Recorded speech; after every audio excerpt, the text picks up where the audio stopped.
tienes también la idea de que es un discurso, un informe cercano al pueblo, no dirigido necesariamente a las élites, porque algunos de los mensajes que yo analizo, pues son muy del pueblo. Por ejemplo, el 70% de los hogares de México se beneficia de algún programa o del presupuesto. Ya están sentadas las bases de la transformación, se respeta la Constitución, hay legalidad, democracia, se garantizan las libertades y el derecho a disentir, hay transparencia plena, no se censura a nadie, no se violan los derechos humanos, el gobierno no reprime al pueblo y no se hace fraude electoral. El gobierno no representa a la mayoría de los privilegios, sino a todo el pueblo. ¿Qué piensas?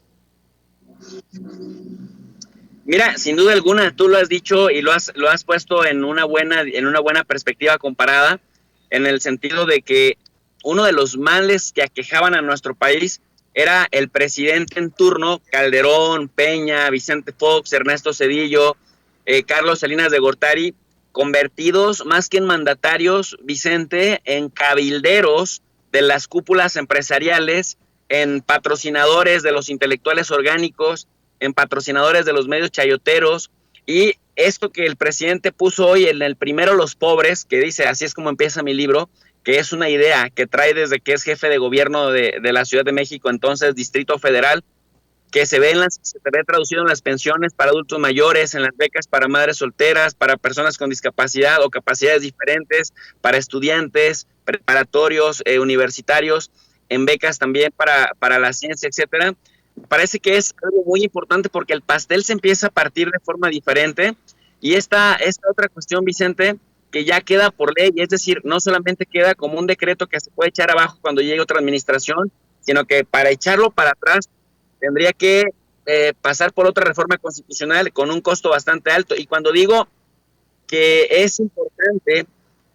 lo que dices en cuanto a que es el gobierno el que desde la esfera federal está impulsando esta política del primero los pobres, y cuando digo que Salinas, Cedillo, Fox, de hecho Miguel de la Madrid, etcétera, eran los verdaderos cabilderos de los intereses populares, pues lo vemos en los evasores fiscales, lo vemos en el FOBAPROA. ¿Cuánto dinero mencionó el presidente que nos estábamos ahorrando ahora que ya las grandes empresas empiezan a pagar sus impuestos, ahora que se está combatiendo la impunidad? Porque bueno, la corrupción la vemos hasta en Japón o en Estados Unidos, pero lo que hace diferencia es que allá hay muchas cosas que no se quedan impunes como en México. En el caso mexicano, mientras se combata la impunidad,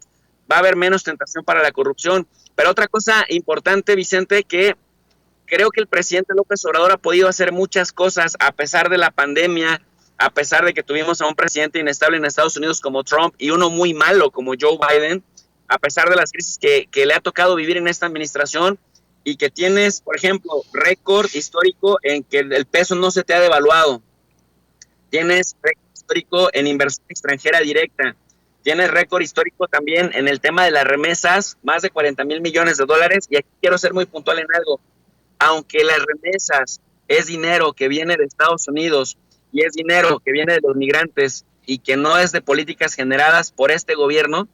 un mérito que sí tiene este gobierno, y esto yo lo he venido sondeando, lo he venido estudiando hace 2 años, es el clima de confianza y la percepción del combate a la corrupción, que ha sido muy efectiva para que entonces los migrantes hagan 2 cosas: envíen dinero bajo el criterio de que pueden emprender un negocio y va a fructiferar, y 2, emprenden también el plan de regreso a México porque ven un clima de confianza a pesar de los ataques de los medios de comunicación, cosa que no es cosa menor, Vicente, porque aquí en tu programa muchas veces hemos definido la importancia de la legitimidad, hemos dicho que López Obrador tiene mucha legitimidad, y hemos definido que la legitimidad es aquella percepción del derecho de alguien, no, la percepción de la colectividad del derecho de alguien a ostentar autoridad en razón de que cumple con lo que promete. Y en ese sentido, las remesas se han disparado. Los migrólogos, es decir, los estudiantes de la migración o los estudiosos de la migración decían, es que las remesas son cíclicas, es que en cierta parte del año aumentan, pero luego disminuyen.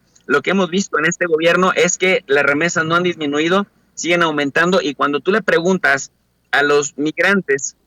por qué siguen enviando remesas, más allá de los ciclos normales del sube y baja, los migrantes te dicen porque hay un clima de confianza y porque les da bastante sentido de pertenencia el tener un gobierno como el de López Obrador. Entonces, ni la inversión extranjera directa, ni el aumento de remesas, ni el tema de la devaluación escapan al hecho de que hay un clima de confianza, y es una confianza que les inyecta el gobierno de López Obrador, Vicente.